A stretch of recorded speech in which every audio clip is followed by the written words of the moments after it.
Buongiorno e benvenuti a questa edizione del nostro telegiornale. Vediamo subito i titoli.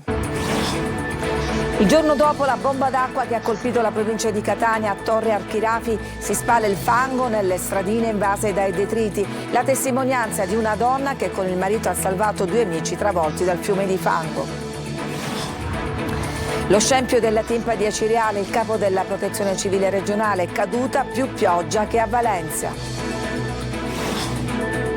Anche le scuole cadono a pezzi per il maltempo, crolli di intonaco in alcune aule. A Siracusa gli studenti scendono in piazza. Vogliamo studiare al sicuro.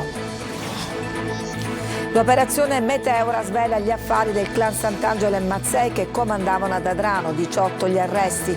Fatta luce anche su un omicidio del 2016. Non sarebbero emersi segni di violenza dai primi esiti dell'autopsia sull'Arimar, la quindicenne trovata senza vita a Piazza Armerina. Domani i funerali. Maxi evasione scoperta dalla Guardia di Finanza in diversi paesi europei. 47 persone coinvolte in un giro di false fatture fra società estere, sequestrati beni per 520 milioni di euro. Vince 2 milioni con un gratta e vinci da soli 20 euro. A Palermo c'è adesso un maxi miliardario. Calcio, Catania e Trapani, domani sera al Massimino, il derby che pesa per i rossazzurri in crisi di risultato. Toscano dice: la squadra è arrabbiata come me.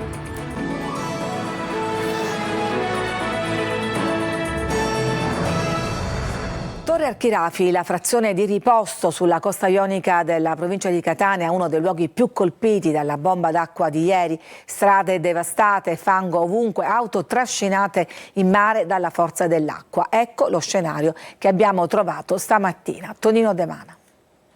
Il giorno dopo l'alluvione quasi non sembra vero che questa strada era quella che vedete, con le auto trascinate dalla furia dell'acqua e finite addirittura in mare. Torre Archirafi si lecca le ferite e tira un sospiro di sollievo perché da queste parti ieri si è temuto davvero il peggio. Mezzi meccanici all'opera per rimuovere auto incidentate, le altre sono in acqua, detriti sotto un sole che riscalda e che indurisce anche il fango. Si ripuliscono case, garage e cantinati, c'è chi viene a guardare o semplicemente a portare solidarietà. Stanno lavorando intensamente quelle della Protezione Civile, io abito un po' più sopra. Sono venuto a dare un po' di solidarietà agli abitanti di Torre Archirafi. Poca voglia di parlare, il pensiero è rimuovere il fango ed avere un minimo di normalità. Vedo che lei è ancora provata per ieri. Mi sento sì, difatti non sono potuto uscire nemmeno con la macchina perché c'è la strada bloccata. Poteva andare peggio, le cose si sistemano, le persone, le vite umane no.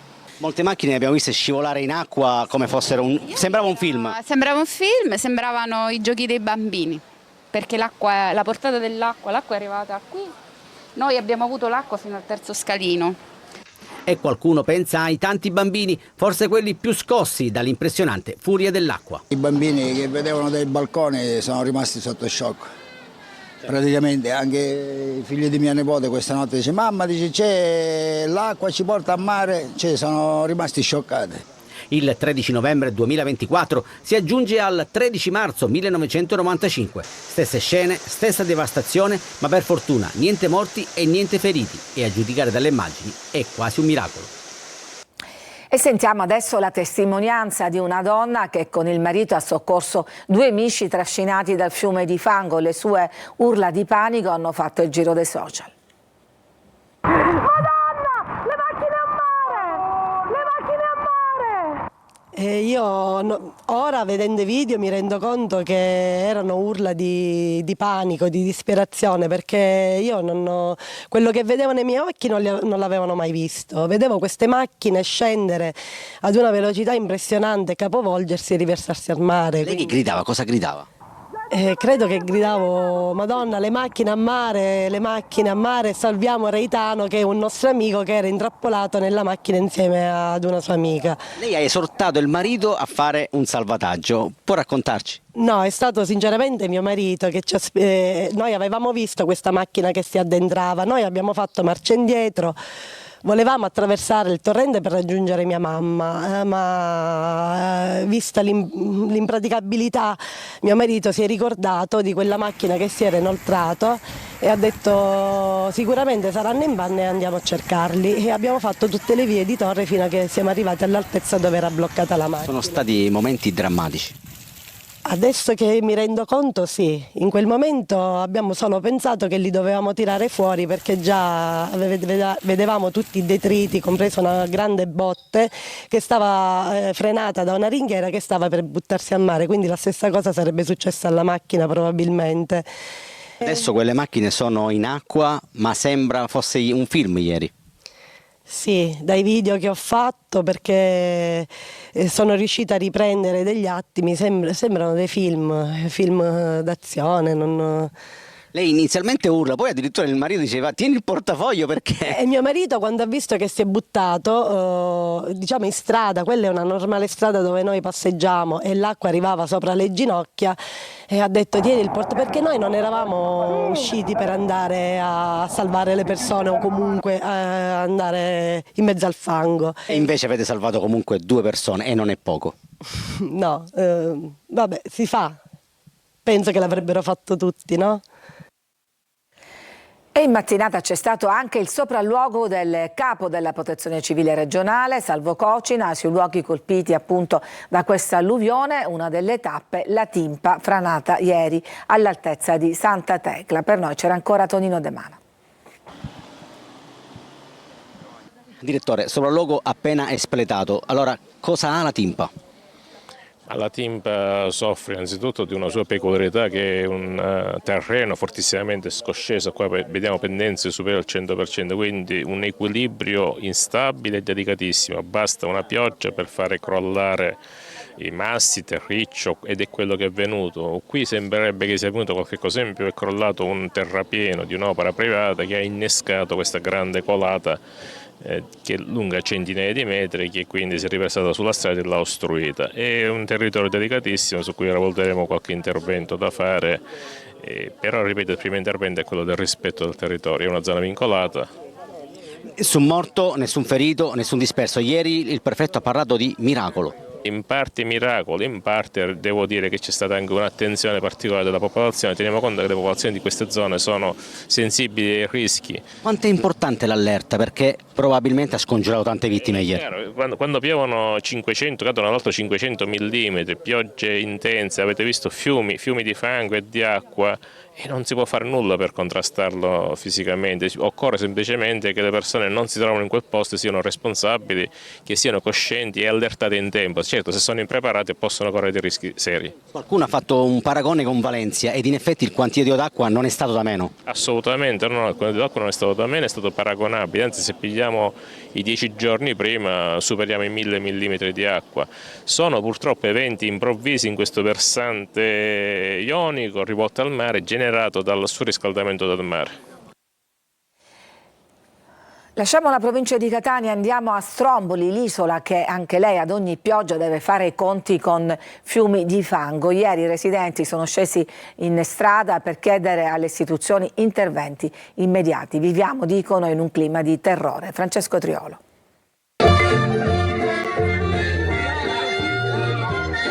Il sottofondo musicale è sullo stile dell'orchestrina del Titanic, ma a Stromboli nessuno vuole affondare, eppure i pericoli sono tanti e risaputi sull'isola, perché quell'incendio del 2022, il maledetto incendio, come lo chiamano qui, ha provocato danni che si trascinano ancora oggi, insieme al fango e ai detriti che vengono portati giù ogni volta che piove. Con la manifestazione di oggi, testimoniata dalle immagini di Gianluca Giuffre tra gli organizzatori, gli stromboliani chiedono interventi immediati per la messa in sicurezza dell'isola e anche della frazione di Ginostra. Chiediamo degli interventi immediati a Ginostra. Dal 19 ottobre, quando c'è stata la prima alluvione che ha devastato il villaggio, ad oggi già ci sono state 3 scariche di pioggia, anche molto brevi, però che hanno fatto un disastro enorme. Il villaggio sta venendo giù piano piano e occorre intervenire subito, non possiamo più aspettare. Ci hanno abbandonati a noi stessi, ogni pioggia noi siamo punti a capo, ci troviamo con le case allagate, con i torrenti pieni, con masse enormi che ci procurano danni enormi. A Stromboli abbiamo sentito di tutto, la comunità europea che non ci aiuta, i soldi che sono fermi, il sindaco che non c'è. A questo punto bisogna fare qualche cosa. E allora io ho proposto di andare tutti a Lipari e non fare più entrare nel comune. E il sindaco forse si sveglia domani mattina e dice no, è chiuso, come mai? Da una catena. E così a Roma. Ci stanno facendo diventare esauriti, nel senso che appena c'è una nuvola nell'aria ti devi spaventare se tieni i bambini per strada, ci stanno facendo vivere in un terrore. E proprio in queste ore la Regione siciliana ha annunciato che chiederà al Consiglio dei Ministri di dichiarare lo stato di emergenza nazionale della durata di 1 anno per i danni causati dal maltempo proprio sull'isola di Stromboli, danni calcolati in circa 5 milioni di euro. E si torna in classe dopo il maltempo. A Catania si registrano piccoli crolli in varie scuole, forse anche a causa della cenere vulcanica che si è depositata nei mesi scorsi sui tetti e che avrebbe ostacolato il deflusso dell'acqua. A Siracusa studenti in piazza per chiedere scuole più sicure. Francesco Aloi. Scuole riaperte oggi a Catania dopo 2 giorni di chiusura per il maltempo, ma gli alunni del Lombardo Radice hanno trovato questa sorpresa. Parte del controsoffitto è crollata direttamente sui banchi di alcune aule, fortunatamente ancora vuote. Ma come vedete in queste foto, crolli ci sono stati anche al comprensivo Brancati. E dire che il sindaco di Catania Trantino aveva approfittato della chiusura per avviare sopralluoghi negli istituti scolastici, una procedura evidentemente solo all'inizio. Con le piogge degli ultimi giorni, lo stato delle scuole ha subito un peggioramento. Vogliamo studiare al sicuro, chiedono anche gli studenti di Siracusa, dove qualche giorno fa si è allagato il liceo Corbino. Che io non possa andare a scuola in modo sicuro, che io debba spaventarmi che crolli un tetto anziché dell'interrogazione, è inaccettabile. Dovrebbe fare qualcosa il comune e sicuramente in qualche modo si dovrebbe risolvere. L'acqua che entra in classe o nei corridoi, che diventano piccoli fiumi. Loro quindi sono tutti uniti, docenti e dirigenti scolastici inclusi. Vogliono andare a scuola senza avere la paura che piova dentro, o peggio, che possa cadere un pezzo di tetto in testa a qualcuno. Siamo adesso alla cronaca. A Catania l'operazione Meteora svela gli autori di un omicidio del 2016 e i vertici di 2 clan che ad Adrano si spartivano gli affari. Sentiamo Eva Spampinato. La mafia non dimentica gente che naturalmente ha in qualche modo abbracciato quella che è una sorta di carriera criminale. E non perdona. Con i 18 arresti avvenuti all'alba di oggi e che hanno impiegato oltre un centinaio di uomini, la polizia ha chiuso un cerchio rimasto aperto per quasi 20 anni e che ha visto contendersi il dominio del territorio di Adrano tra i clan Mazzei e Sant'Angelo. Tutto parte dal triplice omicidio di Alfio Rosano, Daniele Crimi, Alfio Finocchiaro, avvenuto a Bronte nel 2006 e prosegue con una scia di sangue e vendette che arriva all'efferato omicidio del 2016 in cui a morire torturato fu Nicola Ciadamidaro, autore per il clan Liotta Mazzone del triplice omicidio del 2006.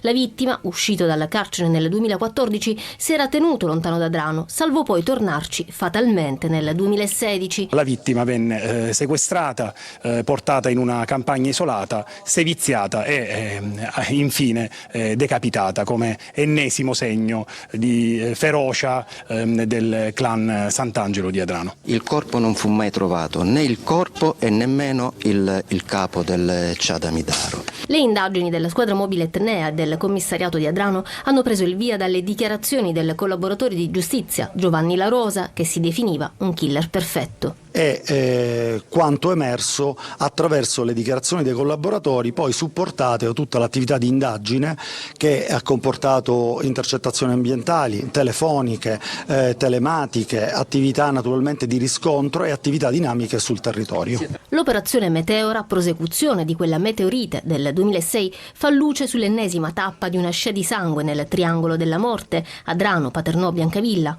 All'omicidio del 2006 seguirono gli omicidi di Nicolò Liotta nel 2007 ad opera del clan Sant'Angelo e come risposta quello di Francesco Rosano nel 2008, entrambi efferati. Rosano Francesco venne attinto mentre si trovava a bordo della sua autovettura in una strada di Adrano con 13 colpi di arma da sparo.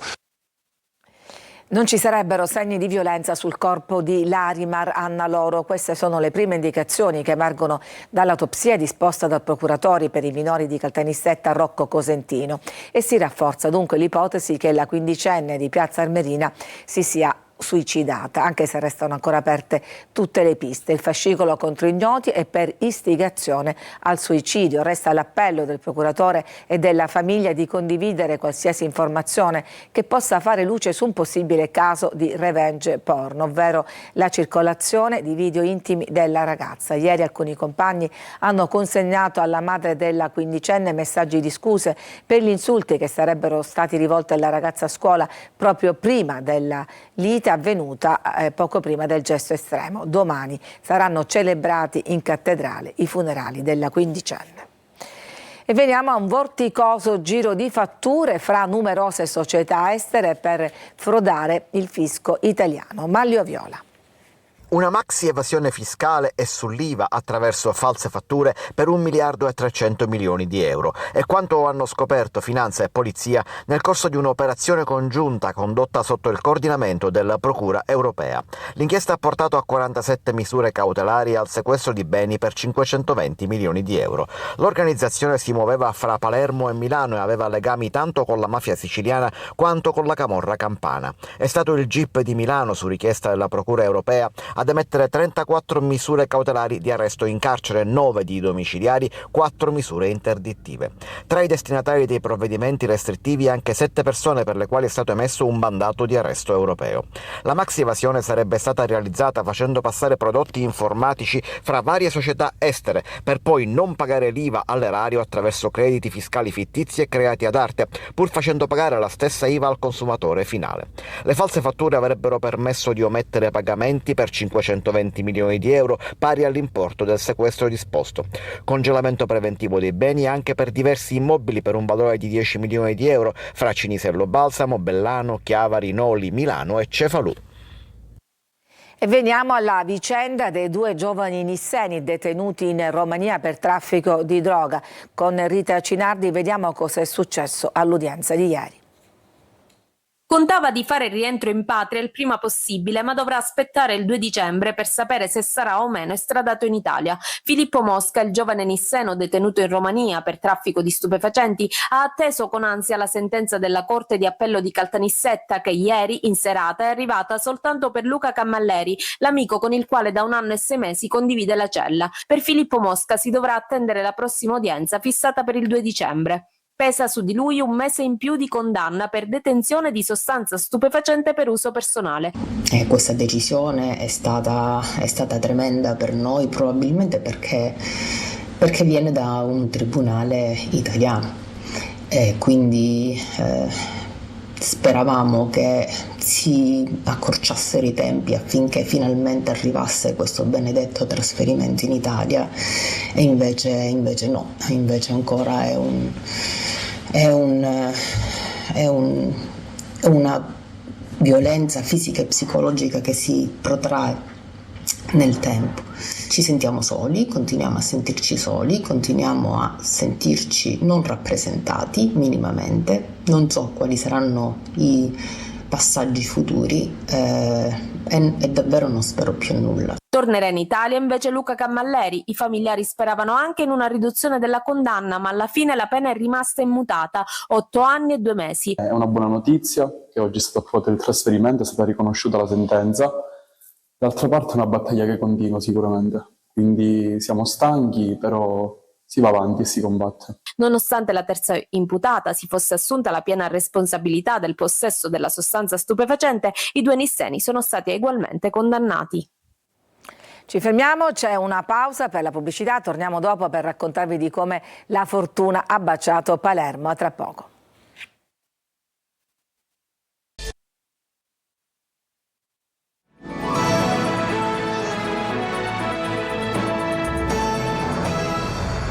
Vinci da urlo a Palermo con un biglietto da 2 e da 20 euro, un palermitano è diventato milionario. Marco Gullà.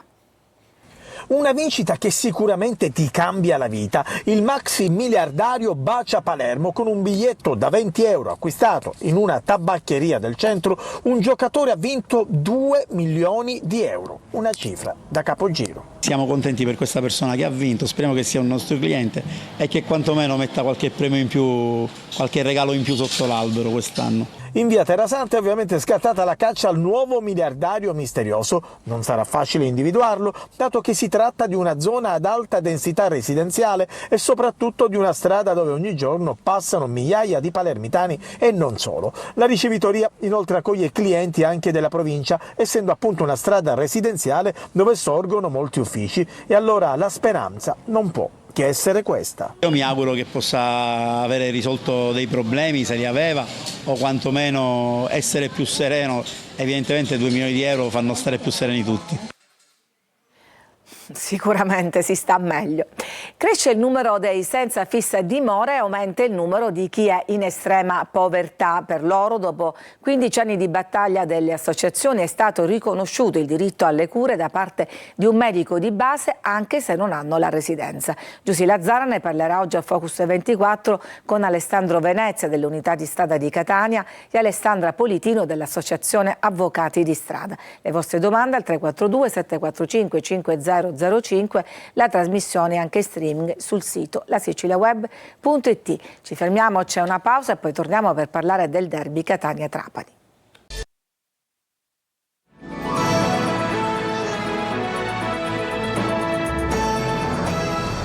E siamo al calcio, domani al Massimino il derby Catania-Trapani. L'allenatore toscano parla del suo gruppo e dice: la squadra è arrabbiata come me. Marco Carli. Un venerdì da derby siciliano per Catania e Trapani, che si sfidano in campionato e che si troveranno di fronte fra pochi giorni anche in Coppa. La gara della 15ª di Serie C vale tanto, forse più per gli etnei che provengono dalla sconfitta di Crotone, in cui hanno regalato un tempo ai calabresi e che hanno raccolto appena 3 punti nelle ultime 5 gare. Toscano ribadisce che vuole concentrazione per tutta la durata della partita. L'attenzione maggiore nei dettagli, perché anche a Crotone negli episodi abbiamo pagato a caro prezzo gli episodi negativi che ci siamo portati dalla nostra parte, però ho visto in un secondo tempo dove c'è la squadra, è viva, è incazzata anche come me per il risultato e per i risultati, e questa deve essere trasformata in energia positiva. I rossazzurri hanno ancora alcuni giocatori reduci da infortunio che non possono avere minuti sulle gambe come De Rose. Toscano dovrebbe rilanciare Beters e perdere Ierardi. E sull'eventuale reintegro di Chiricò non si sbilancia. Pensiamo a quelli che abbiamo al momento, dice. In casa Trapani Aronica non avrà Vaglietti e Zuppel, rientrano dalla squalifica Silvestri e Crimi. Il reparto avanzato è uno dei reparti più determinanti in questo campionato del Trapani. In questo ti deve stimolare ad essere più concentrato e affrontare, essere per te una sfida affascinante di affrontare. Trapani-Catania sarà seguita da Telecolor con diretta stadio, collegamenti dal Massimino, considerazioni studio con la possibilità di interagire da casa al termine le interviste in anteprima con i protagonisti. È tutto per questa edizione, grazie per averci seguito e vi lascio adesso al nostro spazio di approfondimento. A tutti una buona giornata.